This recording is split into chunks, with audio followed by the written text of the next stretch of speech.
Welcome to the After Dark podcast with Anthony James and Konrad. Make sure you subscribe so you don't miss an episode. Hello, and welcome to the After Dark podcast. I'm Anthony, and that's Konrad. Hello. That was a good beard scratch there. ASMR? Oh, yeah, it's like an ASMR video. It's great. Yeah, ASMR. I've never watched really ASMR. I've watched it sometimes for a joke. Like, I've typed it in, like, what is it? What is ASMR? Typed it in, and I just see people going, Get those beard you scratches. know? And I'm like, that's enough for me. Well, this is going to be an ASMR video of a sort. Yeah. If you find the sounds of me growing increasingly desperate as my point score plummets, then stay tuned. Oh, we're going to love that. I'm really looking forward to it. So if you don't know, this episode is the one where we go through Konrad's theory matrix. So every season he has a matrix where he collates all of his theories, and then as they become true or not true, he gives them a score. Usually bad. I think actually the first score for the first season was -4, wasn't it? I had to do some post editing. Oh, so I'm actually down to -3 now. I honestly can't remember what I changed because it was 8 weeks ago. Yeah, I gave you You something. might have given me something. Because you forgot to put it in, I think. Yeah, I think I forgot to put something in, so I'm down. I'm still worse off than if I had never watched the show to begin with. But you know, there's a lot of road ahead of us. So Yeah. Let's see. Yeah, and to be honest with you, you lost the first season. You were -4, now -3. Yeah. So -3 the first season. It didn't deter you from making theories. Let's just say that. Oh, absolutely not. I mean, let me give. I should have really done this ahead of time. I had 70 theories for the first season. I think, bearing in mind that this season is 2 episodes shorter, I'm on about, let's say, 50 for this one. So there's less. That's still a lot of theories. Yeah, it's a lot of theories. A lot of wrong theories as well. Like, as You could end up at the end of this show with literally -100 or something. Well, That's I mean, it's going to take. That's the dream. There is a lot outstanding. So what we're going to do, I think, is I'm going to very quickly run through the theories that are still open from season 1 because there were a couple, and then I'm going to run through the ones that were confirmed, the ones from season 1 that have now been confirmed in season 2 because there are a few long running ones. Yeah, and then we'll get into the real meat and potatoes of the episode, which is those juicy season 2 theories. Yes, and I also have the theories of the fans. So sort of a number of theories that the fans had as well, like I did in season 1, to sort of put them to you and think what you think of them. I haven't included them all, because obviously, as you can imagine, there was way more theories from fans coming out in season 2. I haven't included them all because some of them, I had those theories as well, and those theories are going to be in Konrad's reaction to my theory videos, which is coming out this Friday. Yes. Okay. I think cool. that made sense. Yep. So, before we get into that, can you please make sure you subscribe on YouTube if you haven't already? Can you please subscribe on audio apps? That would be great. If you want to leave a comment for us, maybe we'll address it in the future. There's no comments specifically on this video for anything in the future. You've already left your comments for Season 3, Episode 1. Thanks very much for doing that. If you want to contact us, give us a nice little message, criticize us, we'll criticize Konrad. Anything you want to do, you can contact us on the email address adpodmail@gmail.com. That's adpodmail@gmail.com. And I think that's pretty much all the plugs. Yeah. Thanks very much for all your support, guys. Let's get straight into the Konrad Theory Matrix. Let's do it. Let's do it. There's no jingle. There's no jingle. Let's go straight in. We're going! I'm not making a new jingle. Alright, fine. It's not like I put my heart and soul into this and then warrant a jingle. But okay, right, so quick fire round. We're going to go through season 1 as fast as we can because otherwise this video is going to be 4 hours long. So, season 1 theories, these ones are all still open. Stop me if you think any of these should have been concluded. We're not touching the closed season 1 theories. Watch the season 1. No, we'll come to those in a second. These are just ones that are still open, and we've gone over these in the old Theory Matrix video as well, but just to confirm the ones that are still open. Yeah. So, here we go. This show is about kids policing time. Got very close to this one being correct in this season when Bartos was tied up in those caves. That's true. Well, I don't know, actually. That true's a strong word there. Listen, I know what my truth is in that regards to that. Regina will have a sword fight at some point. Yeah, that's very much still open. That's on the cards. But to be honest with you, even if we don't see that happen, I think we can all say that, reading between the lines, it happened. Yeah. I mean, you don't see Rosencrantz and Guildenstern die in Hamlet, but we know that they're dead by the end of it. Yeah. So it's just a given. Regina has a sword fight. Yeah, it's just drama. And likewise, someone will cast a spell, maybe. Yeah. Well, we already said that Mikkel was like really good at magic, so yeah, exactly. Like that, that wasn't my intention when I came up with that, but I feel like if anyone's going to save my bacon on that theory, it's going to be Mikkel. Yeah. There is some kind of satanic blood magic at work with 33 sheep sacrificed to send someone back 33 years. Yeah, that was when you had your Egon head on you. You really wanted to believe in Satanism. Listen, Egon's never left me.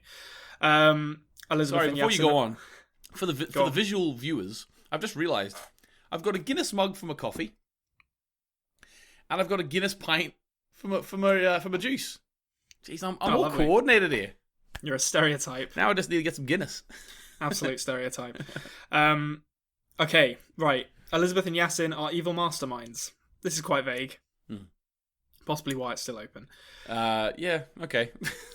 So this one, I feel like this is. Yasin kind of is an evil mastermind, because wasn't Alexander behind the whole barrel situation? Yeah, exactly. He hid those barrels. Yeah. Future Torch is some kind of UV light or shows things in a spectrum humans can't see. So I don't know when this is going to get answered, because I feel like we've moved past the relevance of the Future Torch, but there must be a significance to it. But also, if it did get answered, how would we know? Because we're humans, so we wouldn't be able to see it. That's true. Yeah, it's like a dog whistle. We simply can't know. Noah has the Philosopher's Stone and is using it to keep himself young. Not that confident on that one. Still open? Yeah. Close that down. No, it's open. All right. Well, we've seen Noah in different. I suppose he could have had. No, it's fine. I've only kept it open because I don't want to deal with the pain of taking all these shots. Hold on. I don't know. That might be a big spoiler, but I'm just gonna say, it's not a big spoiler. Shut that one down. I'm not confident in these. Okay, so this one, I've left this one open as well. Martha isn't Ulrich and Katarina's child and is possibly related to Noah. Yeah, that can still be open. Yeah. Who can say? There's a lot in that theory. Yeah, there is, exactly. There's bits of that could be right. Yeah. This one I think should really be knocked off, but I've left it open for the time being. Agnes Nielsen is Marta. Well, there's no way of knowing right now.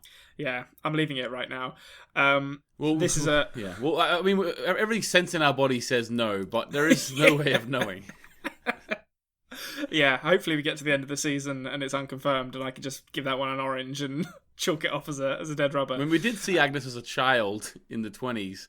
We haven't seen her as a teenager, have we? Yeah, you never know. You never know. Maybe Enos popped back to the 20s and started giving her sleeping pills. Exactly. Noah can restore people to life.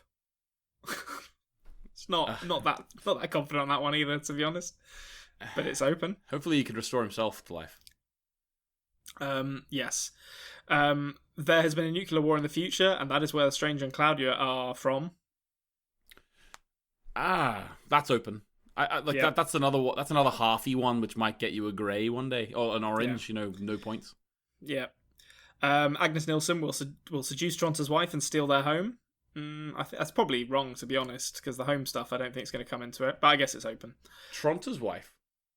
Egon's wife. I don't know why that says Tronta. Can't change theories now. maybe she'll steal Tronta's wife. I don't know. He's a young man at this point. She'll come to the 2020s and seduce Yana, or seduce Yana seconds before she's exploded. Bartos will be killed by Jonas.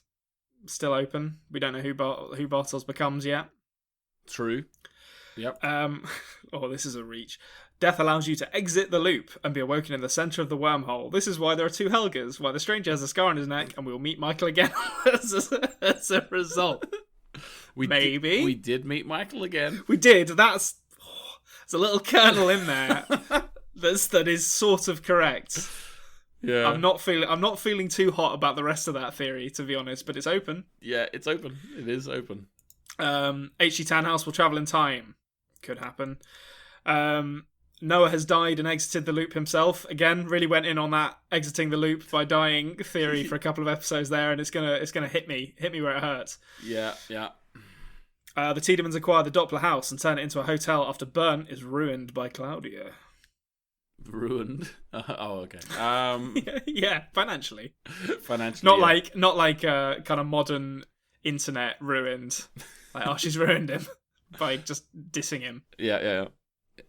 Jonas will go back to 1920 with a plan of murdering young Noah, but will decide against it.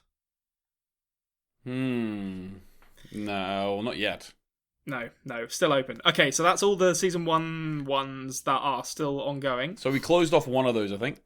Yeah. Yeah, closed off one. There's a few others in there that I think are kind of hovering above me like a sword of Damocles, just waiting to drop and cost me some points. But I'm holding out. And I think once all the potential of the points have gone, when we do the season 3 theories, I'm just going to be like, yeah, close that. You know, I'm just going to be real. Yeah, it's going to I think the score will look good right up until we do the final scores, and then it'll be like, oh no. Yeah, exactly. Okay, so excuse me.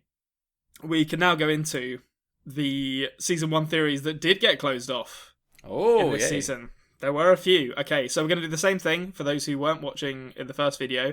I'm going to say the theory, I'm going to say the episode I proposed it, and the episode I concluded it, and then Anthony is going to try and guess whether I was right or wrong, or whether I've said I was right or wrong, and then we'll have a dialogue and come to an agreement about whether I get some points or not. Fair enough. Okay, so, number 1. It was proposed in episode 3 of season 1, concluded season 2, episode 1, H.G. Tannhaus is Charlotte's grandfather. No points. Oh, come on. He's not. I mean, come on. Like, he is. Like, no. He's a grandfather in the sense that, like, she believes him to be her grandfather. Yeah, like, I'm going to give you the points on that. Nice. I think. Well, she doesn't. Well, she said that he's not my grandfather. She's the one who told us that. But I'm gonna give it to you because what you meant was the person she was referring to when she said my grandfather in episode 3. Yeah, like when she was talking about her grandfather being super into black hole physics and all that. Exactly. That yeah. So when you said that, yes, you meant who she referring to, which is correct, even though technically it's you know what I mean. Yeah, they're like, if we were getting hung up on the semantics of the familial relationships, that is wrong because Dark is a stupid television show where people end up being their own mothers, and all sorts. Okay, right, this one proposed episode 4, concluded season 2 episode 4. Elizabeth and Yasin on actually deaf mute. Yeah, so I'm pretty sure you said that you were wrong. Yes, I did say I was wrong. Because we hear... I'm pretty sure that's the episode where we see the conversation between Magnus, Marta, Bartos, and Francisca in the caves, and it's presented from Francisca's point... from Ellie's point of view. Yeah. And it's all... it's presented as someone with a hearing impairment would perceive it, I guess, which kind of spoiled my fun on that theory. Yeah, and I don't. The fact that like Yasin's dead. Sorry, no, we never got confirmation that Yasin was not. If we're believing the crazy theory that Yasin isn't Alexander, then he was. We had no answer for that really. So yeah, there's no evidence to suggest he isn't Alexander. Yeah, there's no evidence to suggest that, but there's also no evidence to suggest that if he wasn't Alexander, that he wasn't deaf mute. So what you're saying is this theory is right? No, what I'm saying is there was a kernel there for you to argue with, but yeah. I'm still not going to give it to you. I can't in good faith argue for that. Okay, so this one, proposed episode 5, concluded season 2, episode 6.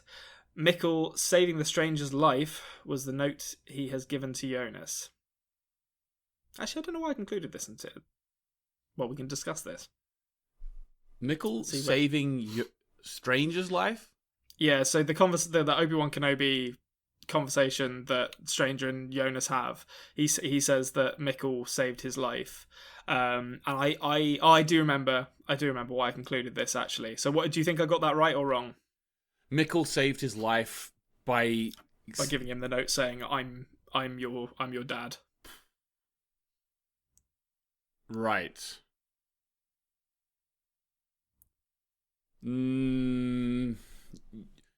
I might give it to you, but you're wrong for the reason why, I think. I've put it down as wrong because I'm pretty sure, because it's concluded in season 2, episode 6. I'm pretty sure I interpreted it as him killing himself, was him saving. Okay. Life. So yeah. Okay. Fair enough. Yeah. I interpreted that as well, but I was thinking like in terms of the gray area of the theory. I mean, he said it's a vague thing. He said he saved my life. So they can't really give you points for saying that he would save his life. Yeah, it was 100% in the letter was the theory. So that's wrong. Yeah, no, it was a vague one at best, and it was always going to have a vague answer. And I'm pretty sure that we've kind of had enough possible things that could have been it that it can't really be pinned down to that one reason. Yeah, okay, 100%. I'm pretty sure it was the fact that he killed himself to save his son. Yeah. Yeah. Okay, this is a biggie, folks, and. Well, I'll get through it first. So, proposed, episode 5. Concluded, season 2, episode 8. Elizabeth is Charlotte's mum. Putting a point down on that. Gotta be right. Gotta be right. Point down on that. Unbelievable. I should have 1,000,000 points for getting that right. I'm going to argue that till the day I die. There was a few people in the comments throughout the time saying that you should get 10 points for it. We can't start weighting these because otherwise I'm going to argue every single one I get right is worth like 100 points, and every single one I get wrong is like less than 1. So I think that at the very end, when we finish this, right, you'll have like a score of like when we finish season 3, you'll have a score of like -50 or something. Yeah. But we'll put a little asterisk next to it. We'll put an asterisk next to it saying, but he guessed that Elizabeth was Charlotte's mom. Can we do like a Dumbledore at the end of, I can't even remember which Harry Potter film it is, where like Gryffindor need a certain number of house points to win, and Dumbledore's like, I award Gryffindor 57 points. Well, it's actually the first film, but technically it's every film. In the book, that kind of happens every time. Oh, okay, nice. Okay, well, maybe we'll do that. Okay, so this was proposed in... We've got 2 proposed in episode 6 that were concluded, actually. So the first one was concluded in season 2, episode 4. A stranger was a member of Noah's gang, but defected.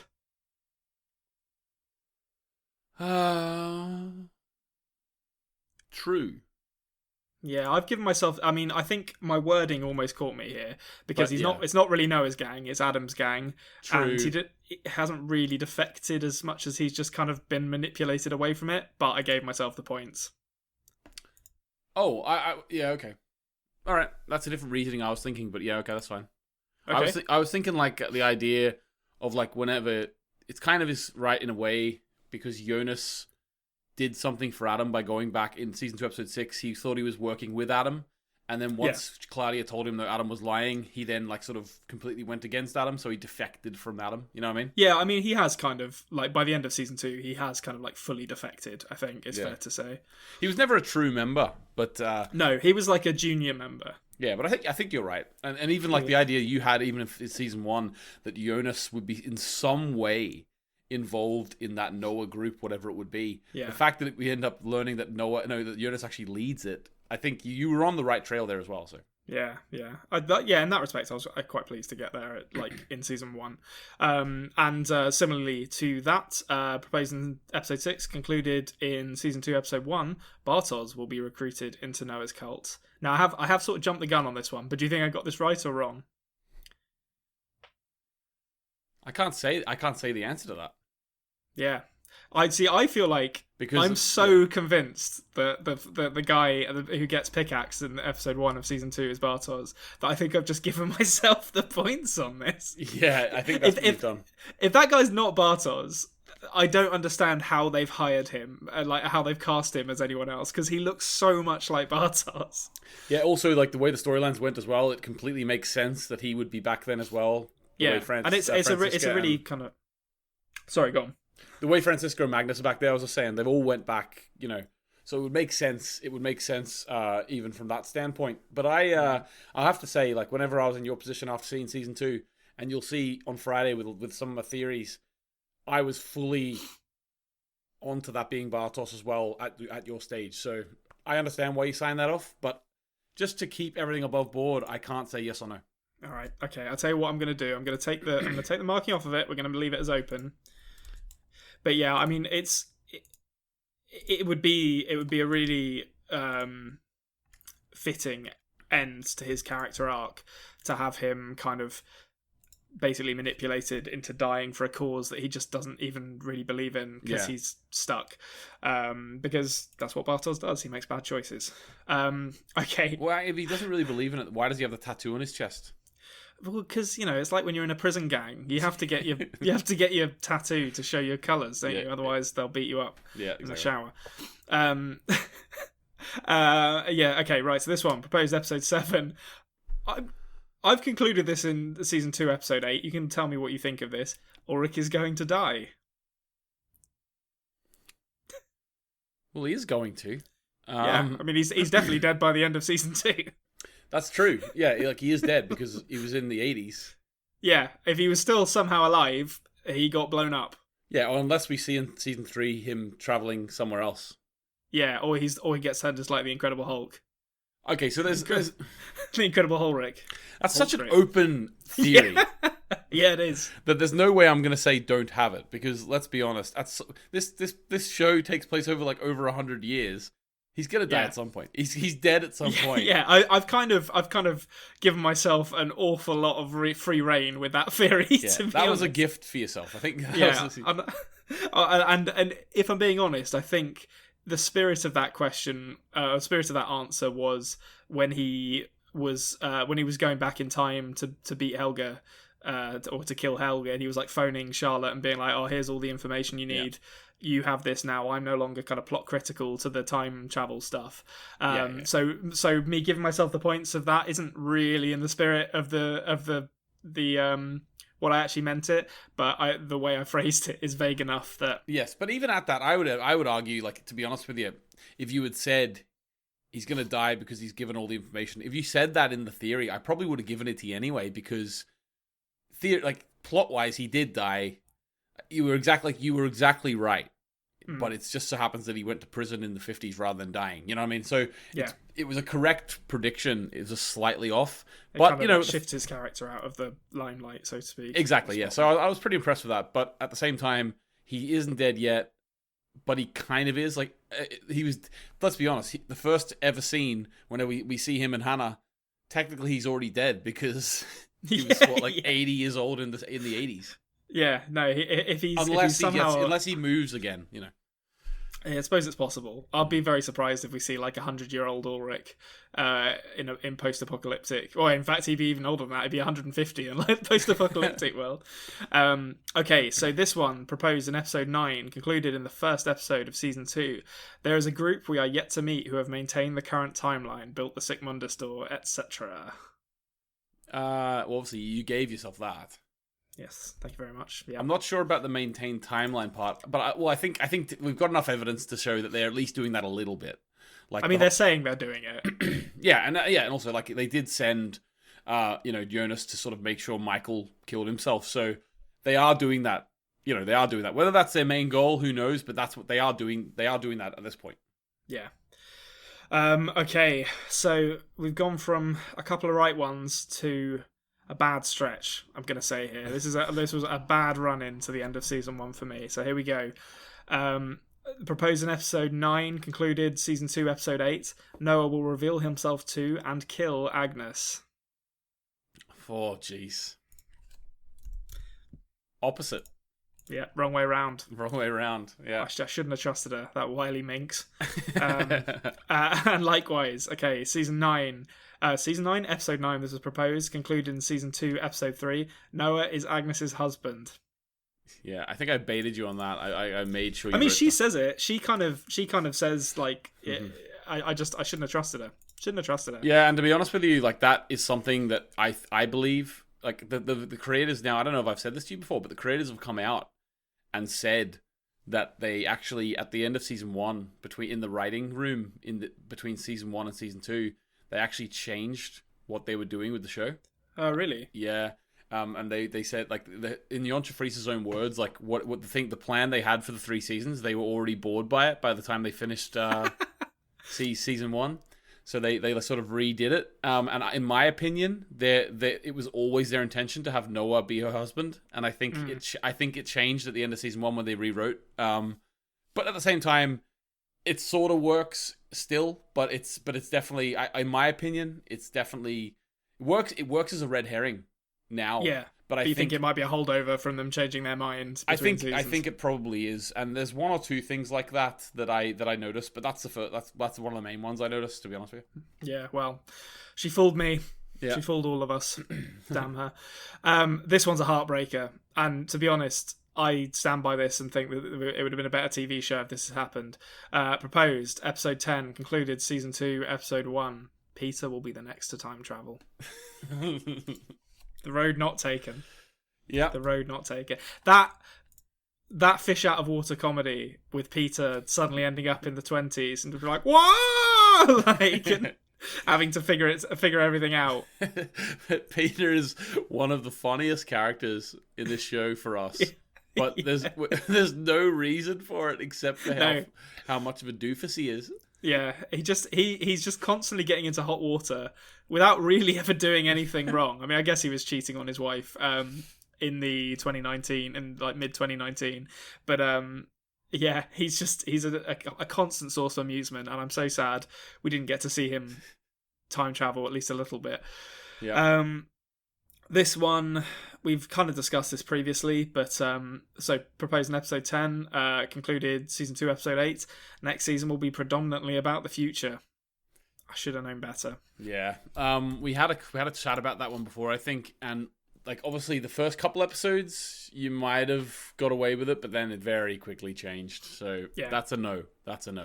Yep, that's a solid no. And likewise, proposed episode 10, concluded season 2, episode 2.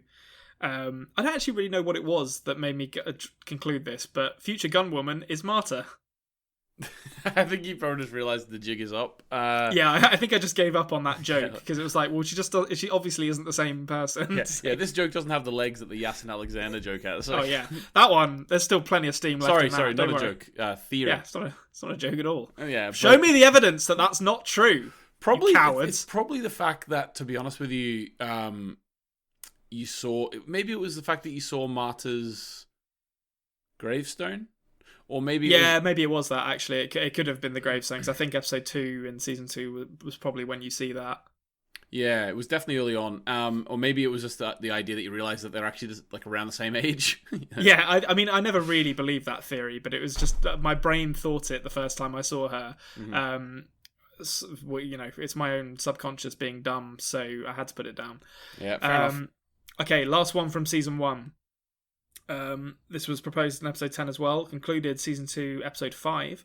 We will reveal the character pulling Noah's strings in season 2, and Noah will develop by forming schisms with this individual, and will either usurp them or break away from them to pursue his own goals, maybe even having a redemptive arc.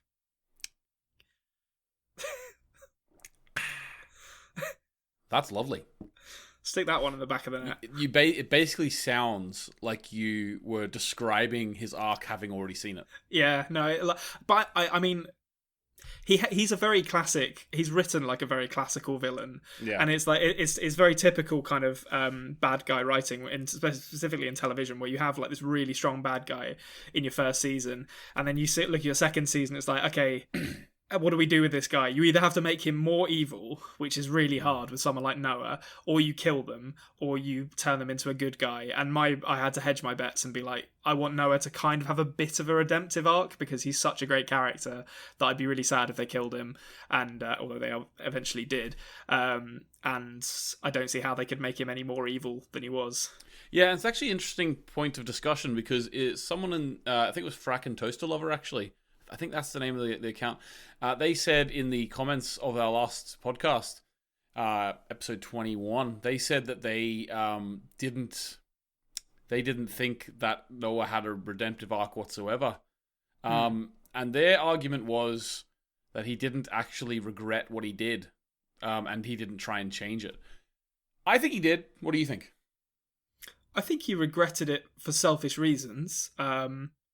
I think he regretted it because of the way it made Charlotte feel about him. Yeah, but I don't think it to have a redemptive arc. I don't think he needs to have like an absolute character redemption. Like if you ask me where I stand on Noah's character at the end of season 2, he's still done awful things. He's not a good person, but I think it's hard to argue that towards the end he's not at least trying to undo a little bit of the harm he's done, if only selfishly to like his own relationships and to the people around him. He wants to fix things for Ellie and for Charlotte, which is, that is a noble goal, even if it's kind of selfish, like, because he's not worried about Yasin's mum, or what is Eric Obendorf's dad's name? Is it Jürgen Obendorf? Jürgen, where'd he go? Eh? What was he up to when the apocalypse happened? We'll never know. Screaming at Clausen still, probably. Yeah, probably, or just pulling out severed heads from his wet pit in his garage. So I mean, I don't think he feels remorse to those people because he is a fundamentally selfish character, but there is a redeeming quality to his actions that isn't there in pretty much anything else he's done. So by his low standards, he has, he's come up a little bit in our standing, I think. That's what you just said there, hit the nail on the head for me, because for me, it very much is, has he been redeemed in any way in the audience's eyes? And the answer is yes. Even a small amount. Like, think about what he was like in the first season. Think about what he's like here. And another argument, and I understand this argument too, but the other argument that the commenter made was that because we're not really seeing him in a linear way, we're kind of seeing flashes of his life. It's not really an arc. I don't agree with that. I think a character arc is the story portrayed to the audience. And if it happens that you watch, like Benjamin Button, his life is backwards. Does he have a character arc? Yeah. You know what I mean? So I think that an arc is what's portrayed to the audience. It doesn't matter what order it's put in. And I think by the end of season 2, whether we should or not, we do actually feel he's been redeemed a little bit. Like, he sort of becomes even if it's just in that last scene, he sort of becomes the hero of that scene. If you look at that scene, who's the good guy, who's the bad guy in that Adam Noah scene? Noah's the good guy and Adam's the bad guy, if even for that small time. Yeah, like I was definitely rooting for Noah in that scene, like 100%. And I'm really sad to see him go, because I would have loved to have seen a babyface Noah, or tweener Noah in wrestling parlance. Yeah. But yeah, so there we are. That's season 1 done. Awesome. We're on to season 2 now. So I'll tell you now, as we stand. Do you want to have a guess at what that's done to my score in season 1? I'm gonna guess -13. No, it's not quite that bad. Oh, so I was -3. I'm down to -5 now. So actually, that's nowhere near as bad as I thought. A conservative decline. It's sort of like when you're losing 5-0 in a game of football, and then you score 2 goals late on. It's 5-2. And it's like, that's not a bad scoreline. That's respectable. That's kind of what I'm going for here. Okay, so we're going to go through all the season 2 theories now. So there are about 50 of these, so strap yourselves in, folks. Yeah, we're going to try and get this podcast around an hour and 15 at most. See how we go. That's less than a minute per theory. Let's see how we go. All right, well, we're off to a bad start. Okay, so in episode 1, the man killed in the first episode with a pickaxe by young Noah is Bartosz. Well, you obviously concluded that. Because I haven't actually concluded that yet. How have you not concluded that? If you've concluded something else, I think I forgot to be honest. I've left this one open, so yeah, I probably shouldn't have concluded that one. But it's too late to go back now. Too late. We've announced the scores. We've announced the winner of season 1. Yeah. Okay. La La Land. No, I'm just kidding. So we have to. That's such a dated reference. Yeah. Well, it's not that dated. It's like about 3 years, 4 years. It's like 4 years. Yeah. Yeah. Anyway. Okay. So I don't know. Have you concluded that one? No, I've not concluded that one. So let's move on. Okay. Right, this one is concluded. So, proposed in episode 1, concluded in episode 4. Adam is an older Jonas. Yeah, you got that one right. You got that one right. Pick that one out, you bastard. I will be honest, right? All of the big ones, like all the big stuff, you seem to be getting. You know what I mean? Like, I feel like I did quite well with the big ones, but hold that thought, Anthony, because we're about to go into a bad stretch. So. This was proposed in episode 1, concluded. I don't know why this was concluded in episode 2.8. I think it just gave up on this ridiculous idea. The apocalypse, don't know why I did it in inverted commas, is going to include some kind of irradiated bug monsters and possibly a war to exterminate them. They either came through to our dimension via the God particle or were mutated by the radiation. You've concluded that? I have concluded that. What do you think I concluded it as? Incorrect. Yes, you are right. You are right. That one was not correct. I mean, if they take that turn in season 3, who knows? We've got 8 episodes of television to go. It could go. If the bugs turn up at the cocoons in season 3, I'm having those points back. Season 3 closing scene. The bug arm comes out. Yeah, just like out of like an egg, like Zoidberg. Yeah. Okay, so this was also episode 1, concluded in episode 4. Ellie hasn't actually bought into the religious cult and knows about the God particle. Have you concluded that? I have.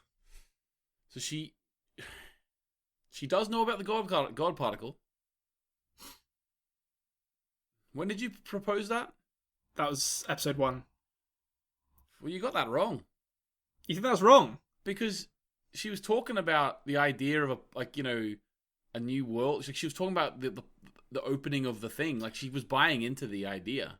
Well, she was saying that publicly, but my assertion was that privately she doesn't really believe that, and she's kind of following her own agenda. Okay. Listen, I'll give it to you for the fact that she knew. I'll give it to you for the fact that she knew about the God particle. Well, why don't we agree to disagree and have it on an orange one? We'll give it to you. I think knowing that it's right enough for me. Like, you're gonna need that point. Believe me, I am, because this is going to go badly wrong very quickly. Okay, so this one's also concluded. This is also from episode 1, and it was concluded in episode 3. Claudia stole the pages from Noah's book. Well, I would argue it was perhaps not Noah's book when she stole them, but I'm going to give you the point. Okay, that's very kind of you. Yeah, I guess it's not really Noah's book. We don't know. Yeah, we don't know whose book it was when she took them out, because when Noah had them, they weren't there. So, but I'll give you the point because that's where he got them from in the end, isn't it? Yeah, I mean, it's going to be some bloody bootstrap paradox of that book. It's going to be given to Adam before he ever wrote it, or some nonsense. Yeah, like the rest of this show, all sorts of hijinks going on. Okay, so yeah, we're coming into what I'm going to describe as a catastrophic stretch of answers here. So, and I double down on one of my theories, as we'll find out now. So this one, episode 1, concluded also in episode 8 of season 2. The future torches work against the bugs in the cocoons, possibly by calming them or making them dormant in some way. These future torches did bad.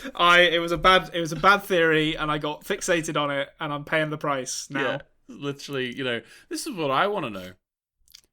After the apocalypse hits, who the hell is making future torches?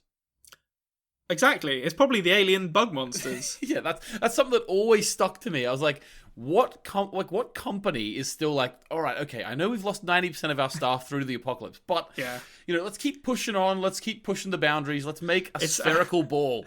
By like 2040, Amazon has like fully automated all of its production, so it's just their robots got stuck on Future Torch, and they're just churning them out and sending them out on drones around the world. But yeah, so that wasn't great. Bug monsters and future torches. That's your downfall. I still want to know what's up with those cocoons. Like, they're massive and they're on all the trees. It must be something that happens with radiation and trees. Maybe. Yeah. It's like a hernia for a tree, probably.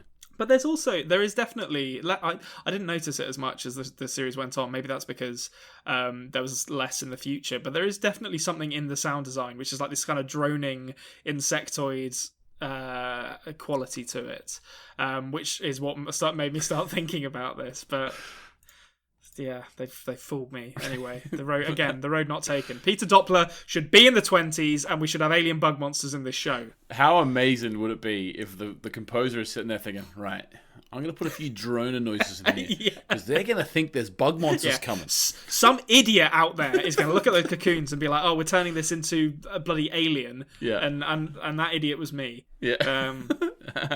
Well, fool me once, shame on me. Fool me twice. No, wait. Yeah, shame on you.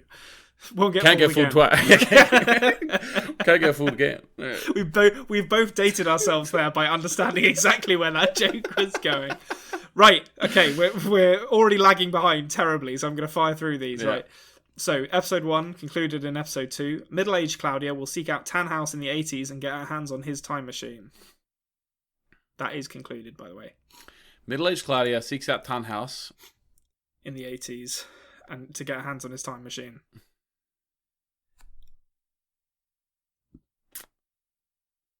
Tell me. I don't want to say anything there. Tell me. So I gave myself an orange for this one because everything apart from it being Tannhaus was right about that. Like it was her older self rather than Tannhaus who gives her the time machine. True. And I think she also did visit Tannhaus at some point. She does at some point, yeah. Okay, yeah. Orange is fair for that. Yeah, I think it was. I can't in good conscience give myself a point for that, but I also feel like enough of it's right that it'd be harsh to lose a point. Yeah, definitely. Okay, so here we go. More bad ones. This was proposed in episode 1, concluded in episode 8. Either Claudia or someone working for Adam will actively ensure the apocalypse happens. That's open still, isn't it? Do you think? I would imagine that the person who ensured the apocalypse happened is the person who sent Clausen the letter. That's a good point. I was thinking of Clausen as the individual that I was blaming. So I gave myself a no for that. But I'm happy to leave it open. Leave it open because I think it depends who sent the letter. Because Clausen was sent there by someone. He was sent to Vinden by someone in particular. Clearly, so it just depends who did that. You know. Okay. Yeah. Fine. I'll prolong the agony of that particular one. Okay, we're into episode 2 now. I've got a few in episode 2. So this one was concluded in episode 5. Jonas is Charlotte's father. Open brackets with Ellie. Close brackets. I think that's a no.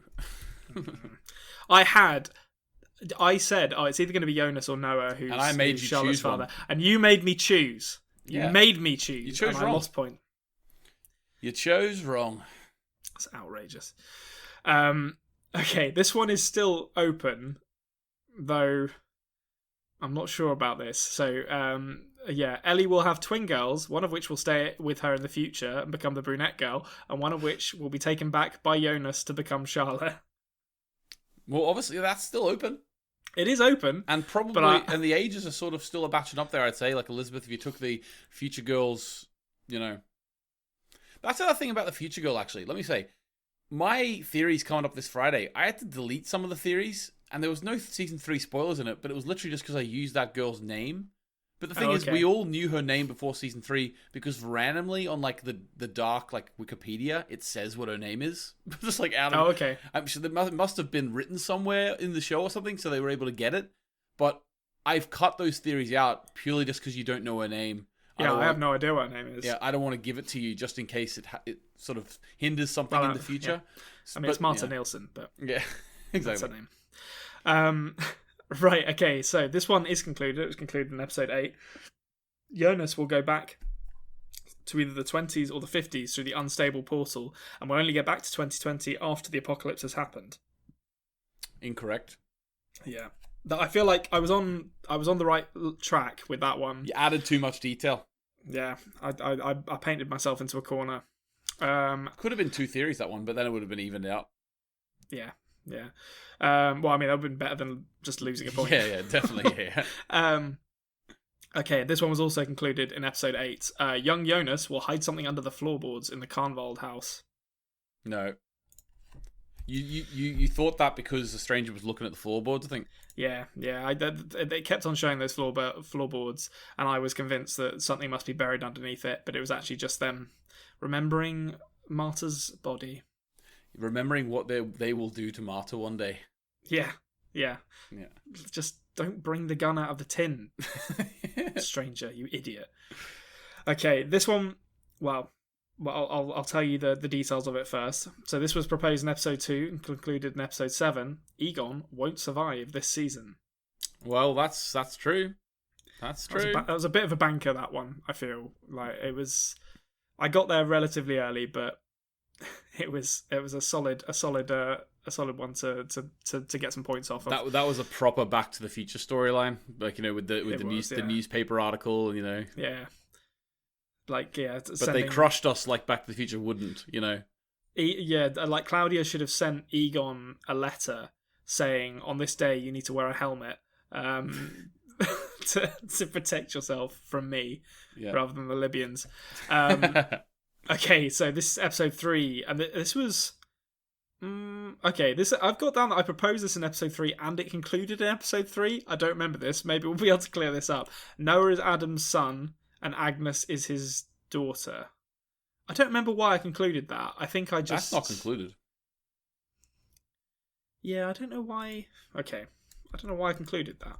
Yeah, that's not concluded yet. Maybe I said it and then I kind of like logicked my way through it and was like, I don't think this is actually possible for this to be the case. But I'll leave it open because I had it down as just an orange. Maybe because I just decided not to pursue that. But I mean, like, if you want to leave it, like, you can make that decision. If you want to take that, an open theory, if you want to take it off the board, is that fair? I don't know.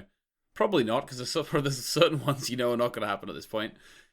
Yeah, I'll leave it open. It's a real harsh system we've got here. Like, anyone else who's watching a TV show, if they think of something and then forget about it straight away, they don't harshly judge themselves when it's not right. Oh no, but I do that all the time. Like, if I try and predict something in a TV show, I try not to do that because I don't want to be like a know-it-all. But if I try and predict something and I get it wrong, I'm like, you're an idiot. They played you like a damn fiddle. Call yourself intelligent. But we're entering into a relatively good stretch here. So, okay, this was proposed in episode 3 and concluded in episode 5. Noah is related to Charlotte. Yeah. So I think this is how I snuck around. Is that a relation? I think that's technically a relation, being the father, isn't it? Yeah, I think so. I think that's how I snuck around. You're making me choose of which one was her dad. By being Noah is related. Yeah. So you cancelled it out, basically. Yeah. Okay, and episode 3, this was proposed, and this is concluded in episode 4. Agnes seduced Doris on Claudia's order. Did you conclude that? That is concluded. I'm assuming, based on what we've seen, that you concluded that to be correct. Yes, I have. Okay, I don't think they explicitly said that, but I'm pretty sure we can deduce that at this point, that Claudia had... It feels implied to me. It does feel implied, yeah, because she was working for Claudia. She very, very much was in that house for some reason. I think I would probably agree with you. Having said that, we can, if not, we can revise it later in the Matrix later, but I'm pretty sure we'll put that down as a yes. Okay, that's very kind of you. All right, we've got a few unconfirmed ones here, so I'll go through these relatively quickly. So these are all proposed in episode 3. So the first one, Agnes hasn't actually betrayed Claudia in giving her up to Noah. I'm getting less confident in this one. That's true. Do you think that's true? Mm-hmm. Because Claudia told her to do it. That's true, she did, but I figured... I don't know, I'm still waiting for Claudia to, like, turn the gun on Adam or something and be like, haha, it was all a ruse. Well, because Claudia gave her the paper, and then Agnes was like, tonight? And she's like, yeah. So, like, and I think maybe Agnes went and gave it to Noah without... Well, what do you think? Do you think that Claudia... Now, this is up for interpretation, I think, even for someone who's seen the whole show. Do you think that Agnes knew that Claudia wanted her to give that newspaper article to Noah? Or do you think that Agnes was actually betraying Claudia there? No, I think she knew. That was my read of it, was that because of the way they talked quite candidly about it, and her saying, yeah, like, oh, tonight, like, she knows that she's going to die by doing this. Yeah. And Agnes knows. Agnes is probably in the know to, whatever I do, it has what's always been happening. It's always, that's the way it happens. Yeah. So Agnes probably thinks, like, well, I'm going to go give this to Noah, because it's going to happen anyway. May as well, I'll speed it along here, So, yeah, I think you're probably right on that. Okay, I'm happy to take the points on that. So this one is also not confirmed at the moment, although I have now confirmed that previous one. Helga is actually Noah's son. No. Is that complete? Well, that's we Not haven't confirmed. It's Not so confirmed. it's so if it's not confirmed, meaning like if we were gonna guess now, we'd say no. But Yeah, I think it's unlikely, but just the way that he was talking to when he returned Helga to, is his mother's name Greta? yeah, Greta? Yeah, when there's that scene between him, Greta, and Helga where he gets Helga talking, and the way that Helga looks at Noah, to me, implies a sexual attraction. And we know that that Helga is not Berndt's son, based on what she has said to Noah. the way in the that Greta confessional. looks at Noah. Yeah. You just said the way that Helga looks at Noah. Oh. That's why I was like, what? Yeah, listen, they spend a lot of time together. When Helga is an adult, I would like to be clear. Yeah, that's true. That's true. Yeah, I'm not implying anything about child Helga. God, I'm just digging myself a massive hole with that. But yeah, so the way that Greta looks at him implies a sexual attraction to me, and we know that she has told us that Helga is not Berndt's son. Mm. So that's where this came from. I'm not that confident in it, but I think that's where this has come from and why it's not confirmed at the moment. Well, yeah, as we said, it's not confirmed, but it's one of the Well, I'm happy to let's go down that rabbit hole later on. We'll see. Yeah. Okay, so this is episode 3 as well. Force Ghost Claudia? Force Ghost Claudia. Yeah. Unconfirmed. Well, it is unconfirmed, yes. Well, step 1's done. To be a Force Ghost, you have to die. So that's she happened. died, and she had the if you strike me down, I shall become more powerful than you could possibly imagine. Noah scene, so she's got everything. All she needs is some Ewoks playing stormtrooper helmets and a. Did we see? Oh, she just got picked up by the cops, didn't she? So she doesn't get like some fire burial. But hang on, Egon's dead though. So how can we have the scene where he says, "Have you seen that film? The one with the priests in space." Yeah. Yeah. That'd be so good if he references Star Wars as well. It's about wizards in space. Yeah. Maybe. I mean, who knows? We could. People have time machines that let them go back to any day they want now. So someone could go back to like 1979 when Egon actually goes to see Star Wars with a far too old Claudia, or maybe Regina. She'd have been. When would Regina been born? She was like 16 in 1987, right? Yeah. Yeah, so she would have been the right age for Star Wars. Maybe, there you go. Maybe that'll happen. Picture priests in space, but without the Eucharist. They've got laser swords. I'd go see it. That sounds good. I have gone seen it. I have. Yeah, I have as well, to be honest. Yeah. More times than I care to admit. Right, okay. Episode 3. We're doing a terrible job of doing this quickly. So, this is quite open, to be honest, but older Claudia has put the pieces in place for middle Claudia to fix things. Open, yeah. Yeah. Like, things we have not seen things be fixed yet. So nope. It is. If anything, they've gotten worse. To be honest, open. And to be honest with you, that strikes at the heart of this show. That theory is the idea that as we go through the show, obviously every time someone tries to change something, we want to believe that this time it's going to happen. You know what I mean? Mm. So the main theory of that is really the question is every time we go and we stumble and we keep trying to change things, we stumble. At the end of the show, will it actually eventually change or will it not? That's the key question of this show. Mm-hmm. That's what we're driving towards, and I hope it does. That'd be a really, really. I trust them to land the ending whichever direction they go in. But I'm a sucker for a happy ending. So I would like this to have one. Okay. Okay, so the last one for episode 3. This one is confirmed. This was concluded in episode 5. There is a time machine in the church. Yes. Yeah. Under the church, but still counts. Back of the net. Yeah. In a one might say a separate church to a much darker deity. Yeah. Okay, so into episode 4 now. This one was concluded in episode 7. Claudia will try to get back to the 80s to save Egon, but will be waylaid. Well, that has to be false. Yep. You shot yourself in the foot with the detail. Yep. Yeah, I did. I had it in my head that she was. She was waylaid by time.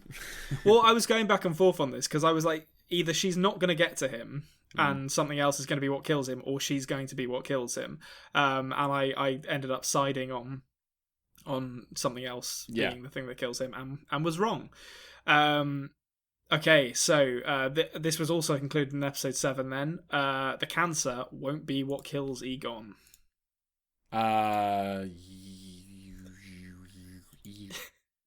Correct. Got his head bashed in. Yeah, he did. Got his knocked his bonds. The vice of Typhel. Yeah. Oh, bless her. Here's the one. This is the usual suspect here. Concluded in episode 6, proposed in episode 4. Egon will die in episode 6. It's an Anthony James special, that one. Yeah. Put that one down, Konrad. You might want to make a note of this because it's going to be important in the next episode. Yeah. Fucking nothing. No, Egon's not even in episode 6. It's an easy point for you, Konrad. Put it down. Outrageous. That was a betrayal of trust of the highest order. Can't believe that. I can't believe. It took me a while to betray you like that, but you know what? When you wait a while to do it, that's when it's the most sweet. You know? That was like the red wedding of the Theory Matrix. Say the Tiedemanns send their regards. Knife in the heart. Anyway, so this is also episode 4. This is concluded in episode 7. Clausen has an ulterior motive for volunteering for the Special Task Force. You got it.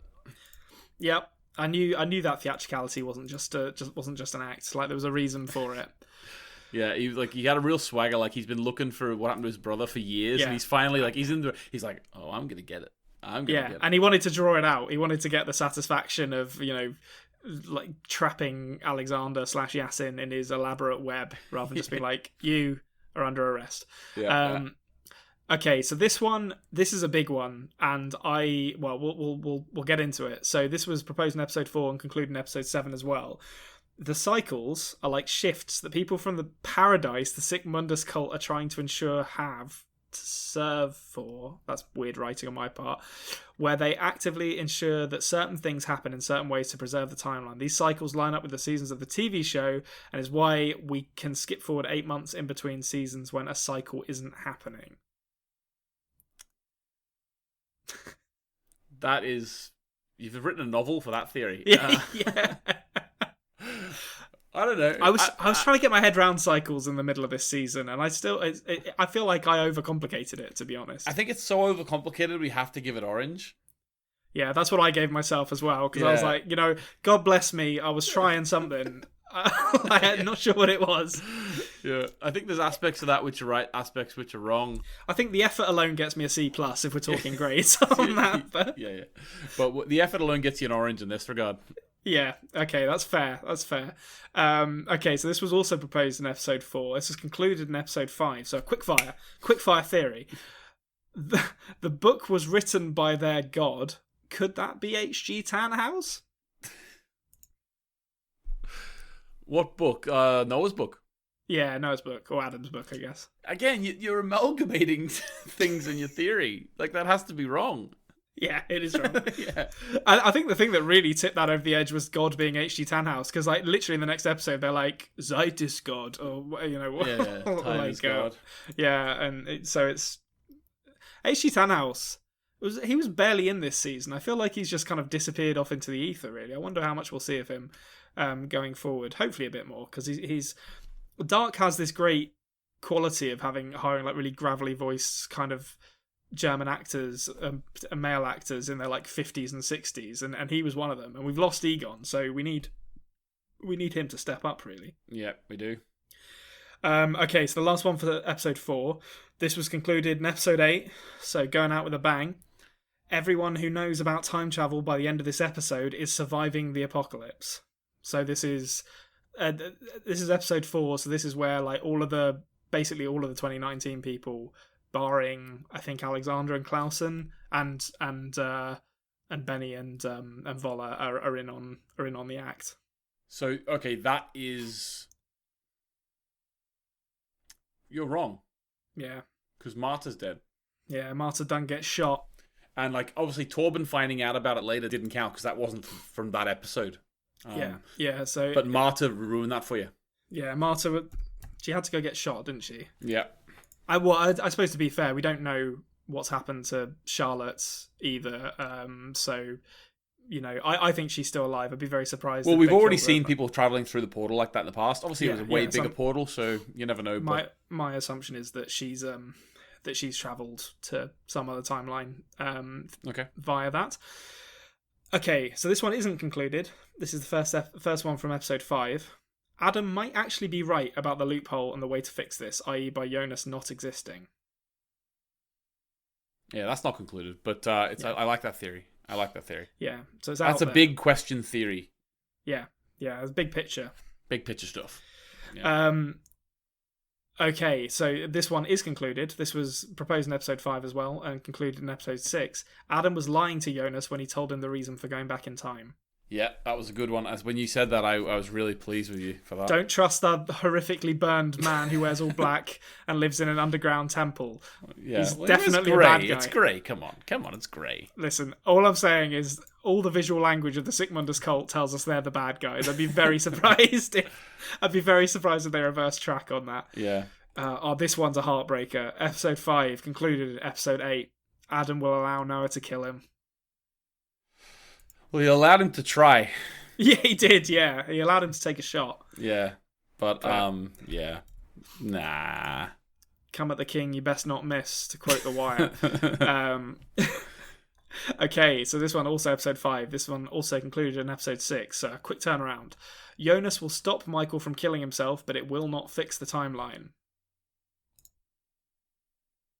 That's the opposite. Yes.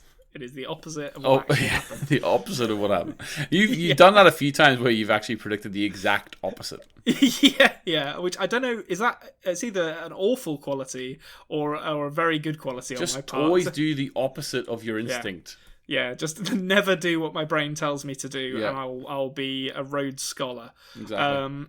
Okay, so this one is the last one from episode 5, also concluded in episode 6. There was a lot of very kind of short-term theories in this one, apart from the big one about Jonas not existing being the way to actually fix things. Jonas and Marta have already had sex, and Marta became pregnant from it. Yeah. Open. Yeah, so I've realised I actually did conclude that, but I think the Marta became pregnant from it bit means I shouldn't have concluded that. Because obviously they had already had sex at that point. Yep. But we didn't know about the pregnancy thing. I'll be really interested to see what happens with that. Very interested indeed.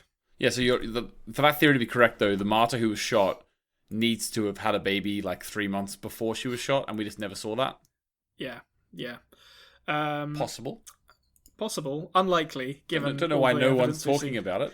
Yeah, it seems unlikely that no one would mention it, but I don't know. Maybe she just had one of those pregnancies where she didn't show at all. Like it was just flat for up until, and then suddenly a baby popped out. Yeah. Okay, so we're into episode 6 now. So we're into the sort of final stretch of the season.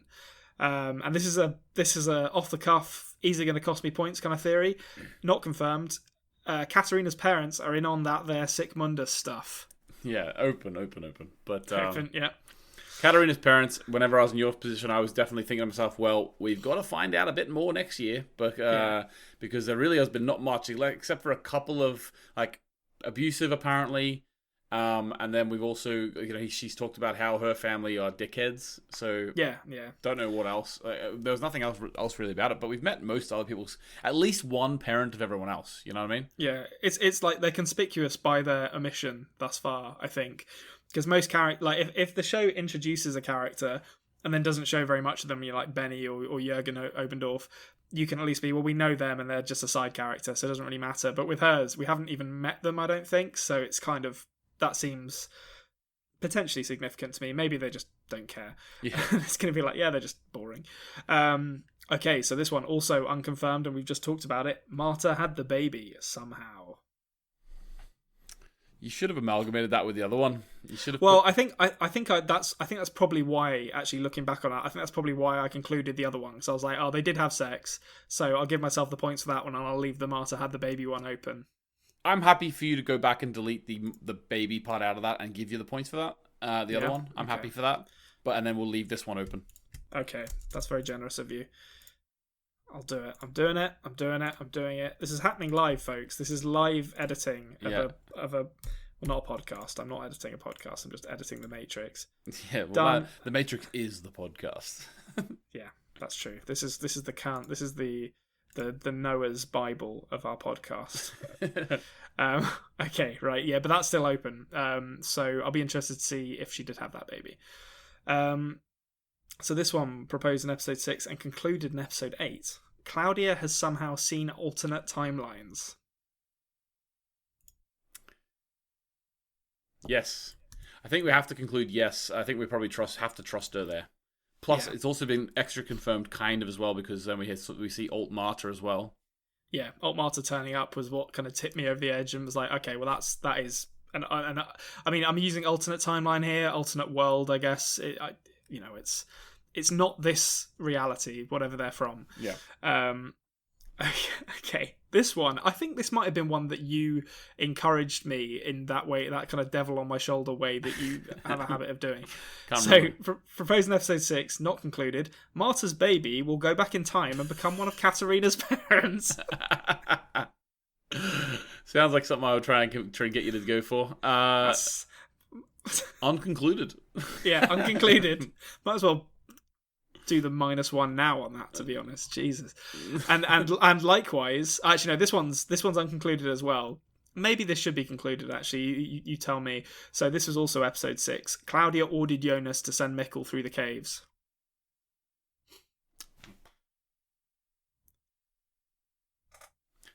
The ordered word is what I'm getting. I think that's concluded, and I think you're right.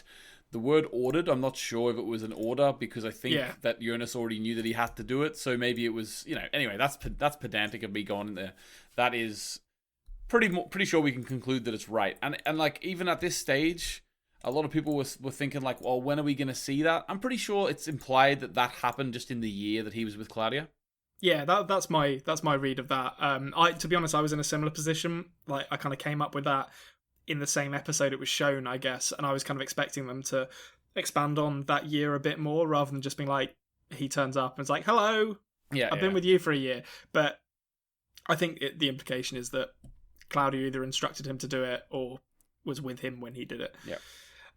Okay, this is an Anthony special, this one. The last one of episode 6. Magnus and Franziska had a kid in the 20s. Yeah. These kid ones. I look back at the man I was in like the middle of season 1 when you asked me that question. I know we keep going on about this. You asked me about the Marta being Jonas's aunt thing and how Dark is going to get into these weird familial relationships, and just like, no, there's no way that's going to happen. And now the Theory Matrix is just rotten with it. It's just it's all that. I would say that one you did there, the Magnus Franziska one, I think, well, obviously that's still open, but the idea as well is it's a logical thing to like a reason to come to. When I was in your stage, I definitely was, and you're going to see on Friday as well, I was definitely predicting children for them, like 100%. Yeah. Even though it would be incestuous, because they are technically like second cousins or something. Yeah.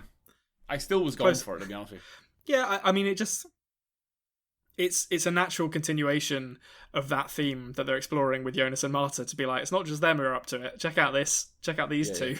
Yeah. Like, they're all going at it. Their dad is also their son or something. Yeah. I mean, we got form for that with Ellie and Charlotte. So, okay, right, we're into episode 7, and there are a lot for episode 7 and episode 8. So I'll try. We won't rush too far through this. What are we at now in our recording time? 108. Okay, we got time. We got time. Let's luxuriate in this like a turkey on Christmas Day. Okay, so this one, proposed episode 7, concluded episode 8. Claudia or Jonas sent that letter to Clausen about Alexander. You've concluded that? Yeah, I'll tell you why. Because it's been superseded by another theory. Well, I can't think of the evidence that we've seen for that so far. So did you conclude that you're wrong, or did you conclude orange? No, I gave it an orange because I put down a theory later that I think it's Marta who actually sent that, because the handwriting on that letter is very similar to the handwriting on the letter that Noah... You've concluded that as orange because you think Okay, so I understand now. You've concluded that as orange because you've sort of changed your theory.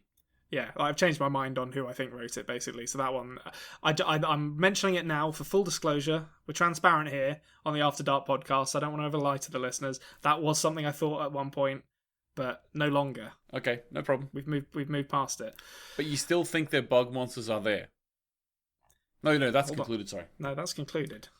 I've given up on that. Yeah. Okay. There are some things that are so crazy that you still haven't concluded, though. Well, I mean, name one. Yeah. Regina having a sword fight isn't crazy. Yeah. Okay. We know she knows how to fence. Yeah. True. And she's heading into a post-apocalyptic landscape with her mum. Oh, actually, no. Yeah, they were in the bunker, weren't they? Mm-hmm. So, yeah, she's going to have to learn to fend for herself in this brave new world. Well, and she's what better way have to than learn sword to fighting? bring her old skills that she had back. Exactly. It'll be like a training sequence, like in Mulan, where she'll be like chopping trees, and they'll be like, "Let's get down to business." Mm-hmm. I'm trying to remember the rest of that. I can't. To Anyway, defeat the Huns. Oh, that's right. I can't think of a word that fits in there that fits dark really. So I'm just going to move on from it. Ema and I made a video, Mulan video for Ema when she cut her hair off and donated it to charity. And at the end of the video, because we did it like she was transforming into the samurai or whatever. Or not the samurai, sorry, just the soldier. And samurai is Japanese. But anyway, so I, at the very end, whenever she was putting her hair in the envelope to send away, we had it say, "Let's get down to business to defeat." And then I went, "Cancer." We sent it to the Little Princess Trust. They never got back to us. That's great. I think I would very much enjoy receiving something like that. The video, less so the hair. Yeah. I wouldn't want to receive a. Well, it's to make wigs for children, so. Oh, is that why she actually cut it off? Yeah. So okay. I thought it was just like a, one of those things like do a skydive and people sponsor you or something like that. No, like that's why. Eventually, when I cut my hair, I'll do the same thing. Oh well, good for both of you. I never haven't done knew it yet. about that. That's true. Yeah. Yeah, I retract that. Yeah. Withdrawn until it's done. I'm going to try and donate my beard to my brother because he can't grow one. So. Yeah, I could do with one as well. I can grow a good moustache, but that's it. So I'm waiting for that to come back into fashion any day now. Yeah. I also can't cross my fingers. There we go. Yeah. Okay, right. Little sidetrack for you there, folks. Now back to your scheduled programming. Yeah. Okay, so this one is concluded. Proposed episode 7, concluded in episode 8. Alexander's absence from the nuclear plant will allow someone to make a critical error with the cesium, which will cause the portal. Yes. So I think we discussed this one briefly in our last recording. You weren't going to give yourself the points for that. No, I was going to give myself wrong for this, but I'm happy to have it. I'm going to give it to you because whether or not Alexander was there, I suppose Clarkson still probably would have got the permit. Having said that, I think the fact that he knew Alexander had something to do with his brother, and then that's the reason he really suspected Alexander of killing the kids too. And I don't believe if Alexander wasn't arrested and that whole Clarkson storyline didn't happen, I don't believe that Clarkson would have even wanted to go to the power plant. So I think Alexander being arrested and all that sort of thing, it all had to happen. Yeah. So therefore, you were right. And also, I just want to give you the point too, because when you said it at the time, you were talking more of like just a thematic sort of meta-analysis of it. He's now moved here. A bit like the Ulrich is now going to die because he's given up all his ideas. Yeah. It was sort of that theory. But the thing is, I was so impressed when you said that. In my head, I was like, oh my God, like that is kind of what's happening because Alexander's in the police station now and Clarkson's going there tomorrow. So I'm giving you that. Okay. Well, I mean, yeah, I think that's fair. Like it's kind of why I got annoyed a bit with that storyline in episode 7 because I was like, okay, I can kind of see. It's very rare that you see this in Dark, where you kind of see the strings of the characters, and with that, I was a bit like, okay, this is just keeping Alexander away from the power plant so that someone can go and ball something up at the power plant. Which is very rare. But I think that if you expected that, and I think they did subvert that expectation slightly, but it still kind of went the way you thought, Yeah, I mean, the Charlotte stuff definitely makes that much more surprising. Like, I did not see her charging in and being like, stop everything, and then be like, wait a minute, I've just got to cause the apocalypse, bang. Yeah. Okay, right, so we're mostly we got one confirmed theory, or one theory that I think is confirmed left of the ones in episode 7 and 8. So this is going to be stuff that was proposed towards the end of the season that we'll see if it comes true in season 3. Here's hoping, because I can do with the help. Okay, so first one, and this kind of came up out of nowhere, really. It's something I theorized about in season 1, and for some reason in episode 7 I just remembered it and thought I should probably write a theory about this. Yeah. So, proposed in episode 7, Peter was brought to the 80s as a baby. Take out as a baby, and then that can stay open. Yeah, okay. Because he would only be 30. Yeah, that is true. That's a good point. I'm not good with age, as or maths in general, as we've established many times in this show. But I think the genesis of that, Peter Gabriel, the genesis of that, Sledgehammer. Is my body is a cage. is the genesis of that is a good theory, I think. Okay. Right, this is another one that we've had discussions about, which exposes my lack of knowledge of human female biology. Hannah will seduce Egon successfully and may have a child. Is that implied that it will be with him? I think so, yeah. Yeah, okay. Well, I think you've left yourself a little wiggle room there. Yeah, let's she just not. has to seduce him once and then have a child at some point. Yeah, they don't need to be connected. I can argue in a court of law that those two events aren't related to each other. Yeah, okay, yeah, that's open, obviously, but that's a good theory. Yep. This one I'm not sure about, actually, but I wrote it down, so by God I'll stick with it. This is also episode 7. Old Claudia has access to a portal that lets you travel to any day she wishes. Okay. I think the reason I proposed that was because I was thinking of her as skipping around these timelines to come and bring Jonas back to the present day, and that was before I started thinking about him just spending a year with her. So I don't actually know if I still believe that, but I guess it's open. It'll be confirmed. It's open. Okay, this is also episode 7. There is a way to travel between the time loops, and these are the cycles. It's very, very broad, that. When you say time loops, do you mean what? Timelines, or worlds? What do you mean travel between? Well, so I think each cycle is a kind of continuation of the previous events that we've already seen depicted. I think that's what I'm thinking of as a cycle at the moment, although I'm still really struggling to wrap my head around this idea of cycles, to be honest. Yeah, so your idea is that, the Jonas we're following now, when he becomes the stranger, he could go back and see the old stranger? Is that what you mean? Yes, yeah. Okay. So, sort of, yeah. So I'm finding.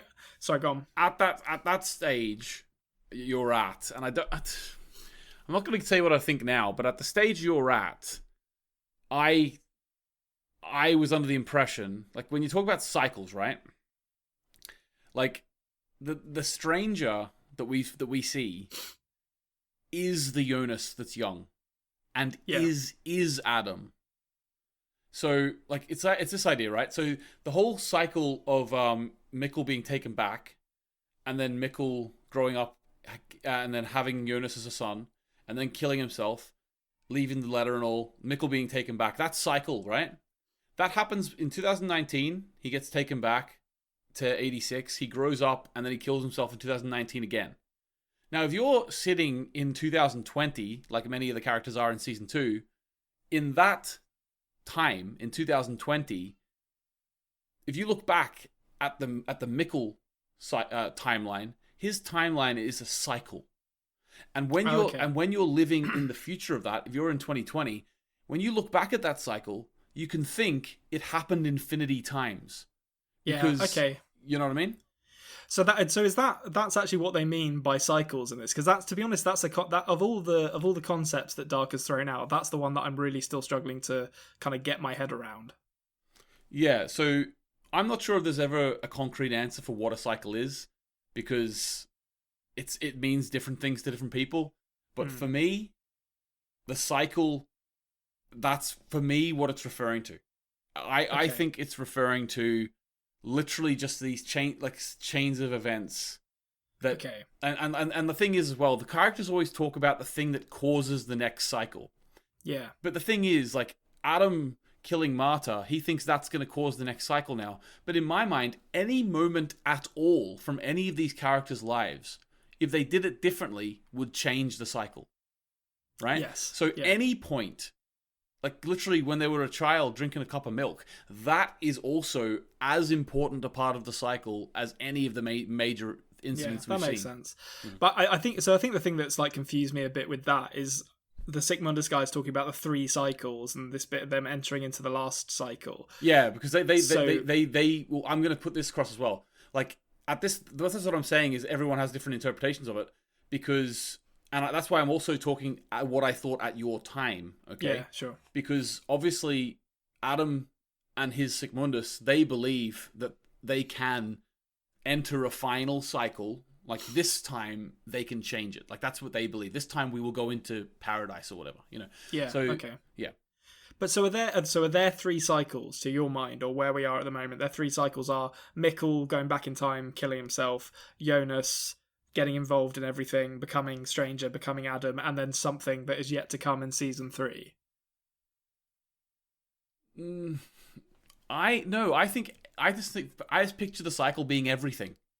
Yeah, so it's all like they're not focusing in on one particular kind of, I guess, character arc in narrative terms of the events. They're just looking at the whole shebang. Yeah, like it's like time travel, because it exists, it's always existed, you know what I mean? Like it's always been happening. So the cycle of events, in terms of like the whole third cycle / final cycle thing, I at this point when I was watching it, I to be honest with you, I'm going to say this, maybe spoiling Friday, but my prediction for season 3 was that the show was going to end at the beginning of season 1.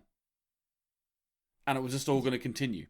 Right? Yeah, I mean that's kind of, I can kind of see that happening. So that's what my prediction was at the time. Well, that was one of my ideas that could happen. So in my mind, the whole show would be one cycle. Like, you know, and the whole cycle of events is actually that they think that they are going to break it every single time, and they never do. That's what I thought was going to happen. When I was at your stage. I'm okay. That does clear that up a bit. I'm still, to be honest, like I struggle to understand, because I think it's because people talk about them in different terms and cycles mean different things to different people. I sometimes struggle to really identify what people are talking about when they're talking about cycles. But I think it's a fascinating idea, and it's obviously like ripe for discussion about what people mean. So, but I mean, this theory, it'll probably be miles off. We'll see when we get into season 3. Exactly, but also just to add something very, very small at the end, so much religious symbolism in this show. If you think about people's religious beliefs, every different sect of every different church, everyone has a slightly different take on it.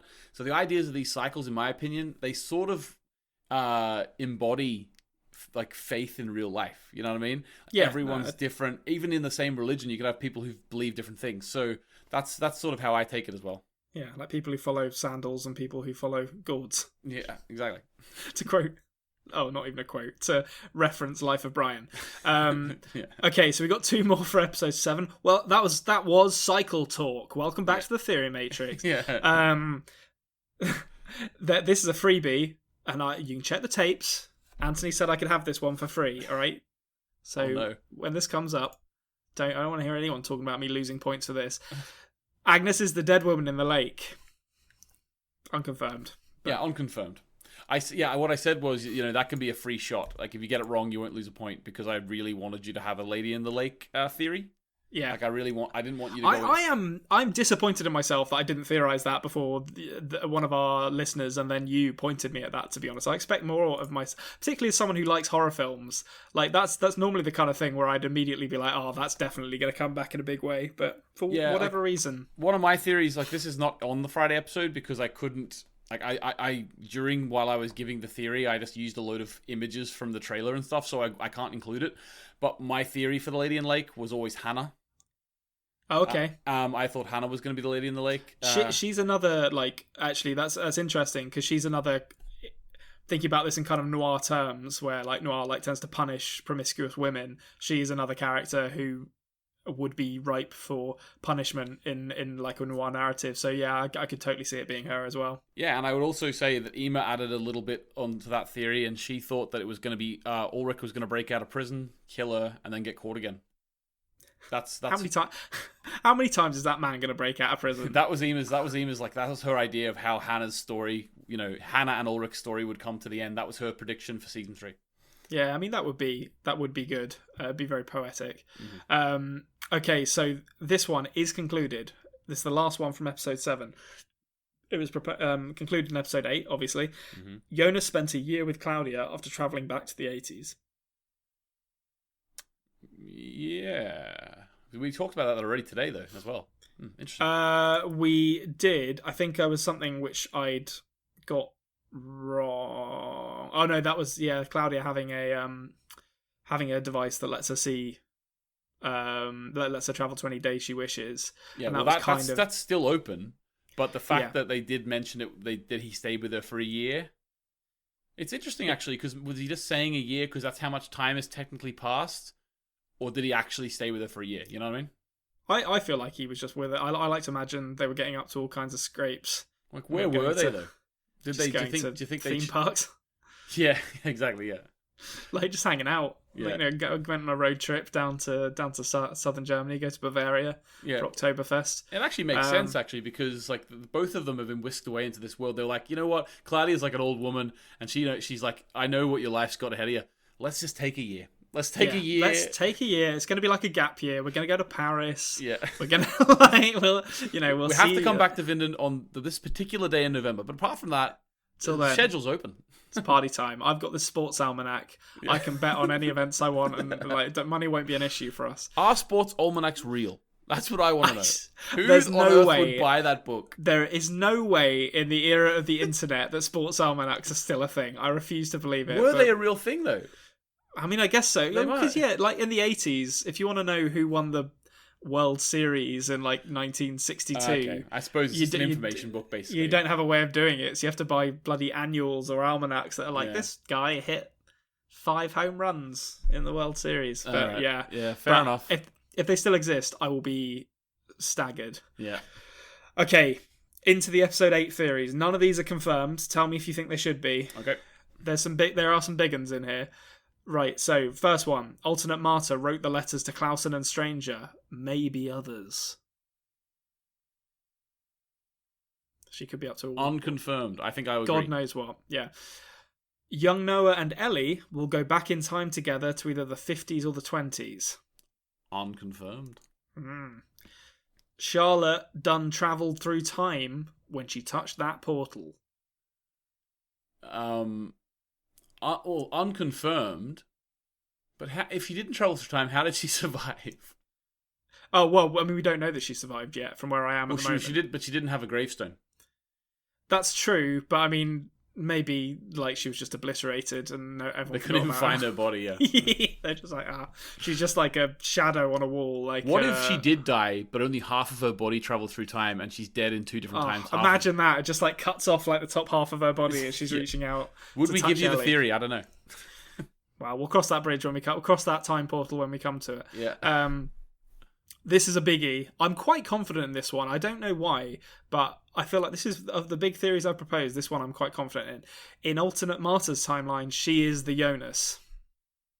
Yeah. So okay. I think she's from like a mirror world where Jonas has died, and she is kind of the time has kind of pushed her into the role that Jonas would have been in. You could also add in a theory that you also did say at some point. Now, this is me. This is me like nudging you. But you did say at one point that you thought that Alt Marta's world was the world that Claudia had seen. Yes. So you could add that in if you want to. If you feel that's true, then that's an easy point for you. If not, I mean, I'll tell you what. I'll add it in for the simple reason that when we get to the scores, it might be important. Yeah, either way. It might be important either way. Hold on. I need to type this in now. Sorry if everyone can hear me typing. Yeah. Well, we know it's legit that way. We know it's if you put the Theory Matrix on live on air, then everyone's going to remember it. Here we go. Propose. I'm just going to say 8 and concluded in episode 8 as well, because I can't actually remember when I said that, to be honest. But for the purposes of this, it doesn't really matter. Okay. It would have been episode 8 because you didn't know Alt Marta existed. That's a good point. It must have been episode 8, yeah. Unless you're looking or up, did I? Unless Am I just lying again? Listen, and again, if anyone's out there saying that I'm cheating with any of this, look at some of the nonsense I've put in this theory matrix. If I wanted to make myself seem intelligent by cheating, I'm doing a poor job of it. People are only going to remember the Elizabeth call, no matter what. So, that's that. Like, it's. I'm not a great scorer of goals, but I'm a scorer of great goals. to use a football analogy. Okay, so this what we talked about this a bit in the last episode, and you made a good point with this. Well, I'll say the theory first. So, alternate Marta never turned up for Adam when his Marta was killed, which isn't confirmed. Mm-hmm. But you did make a good point that obviously young Noah has a letter, which I think is from alternate Marta, which implies they do know about her. But her presence feels different. Yeah, it feels new to me. Mm-hmm. So I don't know how they've got that letter. Okay, but we shall see. Yeah. Claudia's weird golden compass thing from the autopsy scene came from the same reality as alternate Marta's golden snitch. And I'm going to keep calling it the golden snitch until someone calls it something else. Well, wait till Friday on my theories. I've called it something else. Oh, did you? Mm-hmm. I can't wait to see what you called it. Yeah. Time orb. Someone's actually on the dark subreddit. Someone has actually created 3D plans so you can 3D print that orb. Oh really? I would love to have it. Like all the time machines are great. I'd love to have the Tannhaus one, like the kind of oak box. Yeah, that's amazing. Like I do a little bit of woodwork. Never done metalwork. I want to start doing metalwork so one day I can aim to make that wooden box. Would you have that over the golden snitch one? I think the snitch one's my favourite.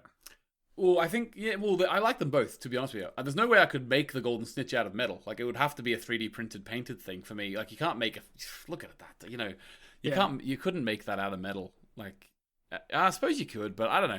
If you were very, very good, I think you could, but you'd need some proper industrial tools to do that. Yeah, for me, I love that Tannhaus briefcase machine. I love that. In fact, I might even try, just for fun, to make the box and then have it just open up and something else be in it, It just feels, the sound design on it is so nice, all the like clicks and clacks and stuff when people are using it, that it feels very real to me. It seems like it'd be really satisfying to use. Yeah. Talking about ASMR videos, they should make one of Jonas manipulates time machine and just like. Oh yeah, but you could even have like the alternate Marta ball. Yeah, that'd be good. There's an untapped market for ASMR videos here of German-speaking time travelers.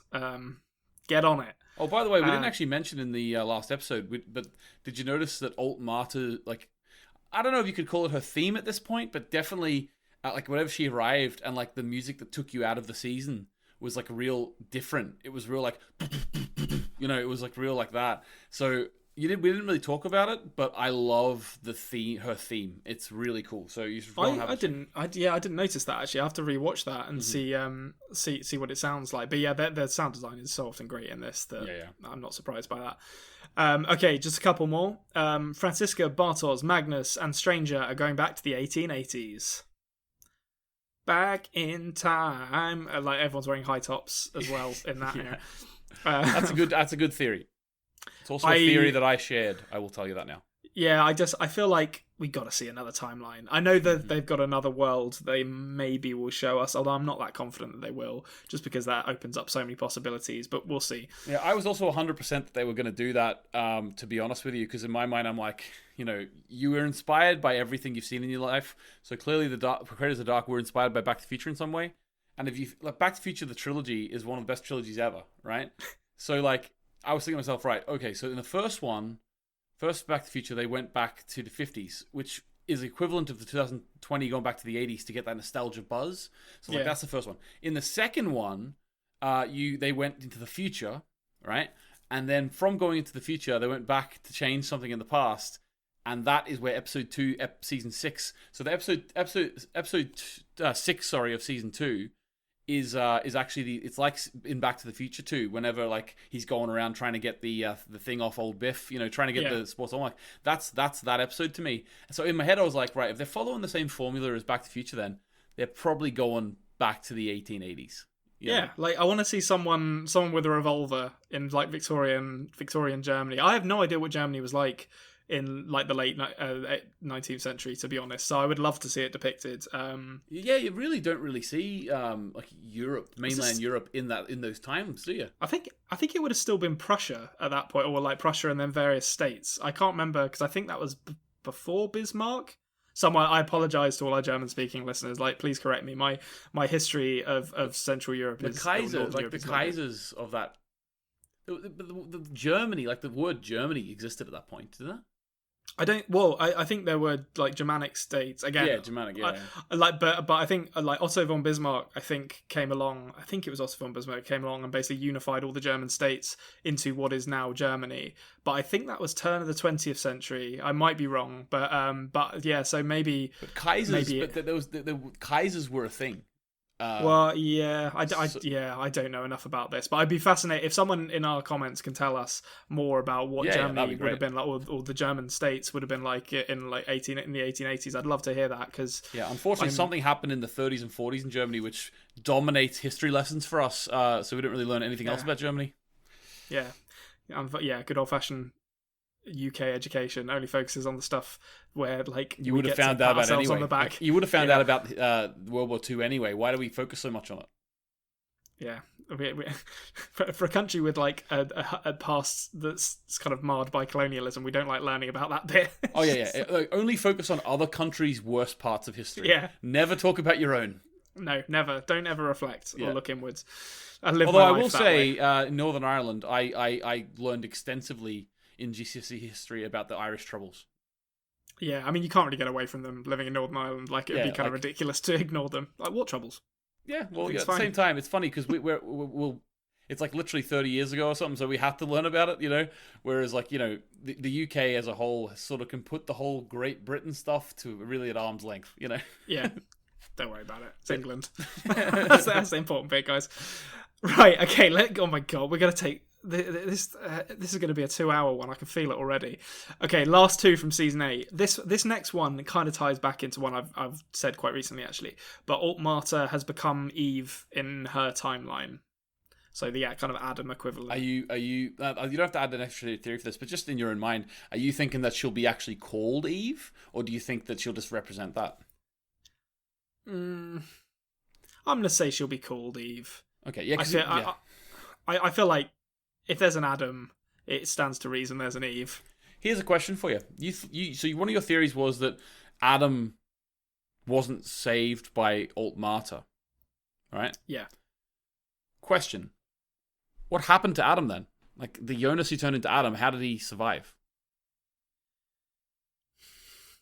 That's a good question. That is a good question.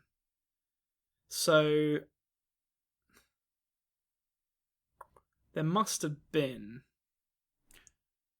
Also, how did that Adam eventually go to call himself Adam if he didn't know the Marta who would, in your words, become Eve? So I wonder if in Adam's time, like the fact that he's kind of there with Franziska and Magnus makes me think maybe he was somehow kind of roped into the same... like maybe Marta was killed at her house.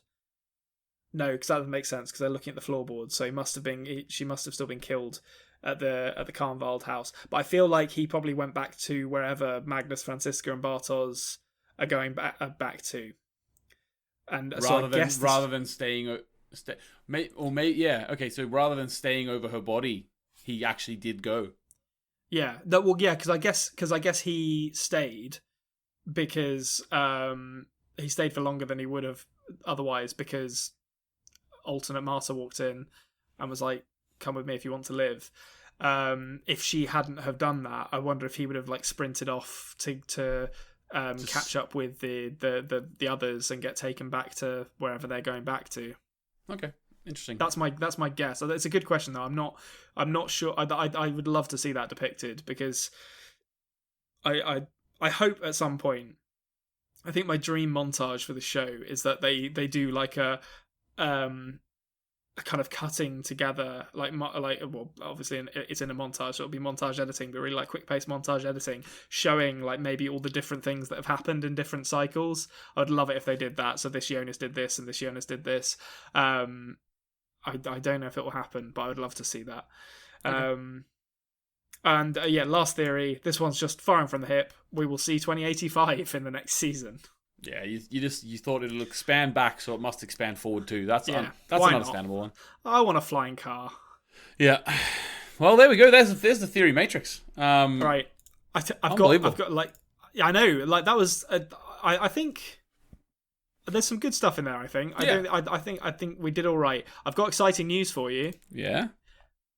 Very exciting news, in fact. So the end of season 1, my score was -5. As it stands, my score at the end of season 2 is 5, which puts me on a lovely round 0. You got 5 in season 2. Yeah, I'm +5 in season 2. The comeback is on. The comeback is on. That's really good. Someone play the Great Escape music. Oh yeah, we're on for the comeback. So you're at level par. I'm level, as if I'd never watched the show. But I mean, I'm ignoring the fact that there are at least 7 or 8 theories in season 1 that are just negative ones waiting to happen. There's a lot of negative ones waiting to happen. You need to get a lot right in season 3. We're celebrating right now. All right, let me have this moment. Yeah. As it stands at the end of season 2. We're breaking even, and that's all I can ask. Yeah, that's great. That is unbelievable. Well, thanks very much. Guys, remember, when you tune in on Friday, you're going to be seeing Konrad and I going through all of my old theories. Maybe that'll also spark some new theories in him. Like, he can't just copy mine, but maybe it'll spark some new theories in him as well. So the theory matrix is always open for business. Every episode we do, he could make a new theory at any time, and that's why like the question and answer videos, if you don't watch those, some of those theories we just went through, you maybe never heard them before, because he does make theories in them as well. I wake up in the middle of the night and feverishly scribble down. I literally I watched episode 8, and then like 2 days later I was like, oh my god, like the Marta Jonas thing, and I and just like started writing it down. So they do come to me at weird times. Yeah, that's amazing. Okay, awesome. So I'm looking forward to the next episode where we're going to go through my theories. Konrad is finally going to see the ideas that were in my head, which made me take my first steps and make a YouTube channel. So I'm looking forward to that. Make sure you subscribe to the YouTube channel, subscribe to podcasting apps, comment, get involved in the conversation underneath. We will love to hear all that you've got to say. I think we've posed you a few questions during this as well, like the history of Germany and all that sort of stuff. So it'd be great to hear your opinions on that. adpodmail@gmail.com is our email address. If you want to email anything whatsoever, you can to us. We've got a load of stuff planned for the future. We're really looking forward to season 3. So next week, Monday, our Monday episode is going to be Season 3, Episode 1. We're in the final stretch now. We're thinking about what to do after that. We've got a load of really interesting, really fun stuff planned, so please stick around with us. Konrad, any final thoughts today?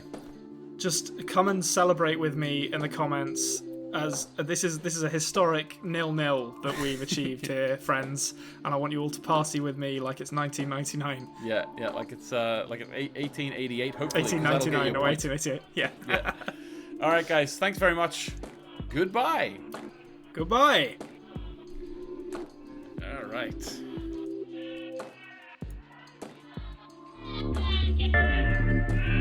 Thank you for listening to the After Dark podcast. Make sure you subscribe so you don't miss an episode.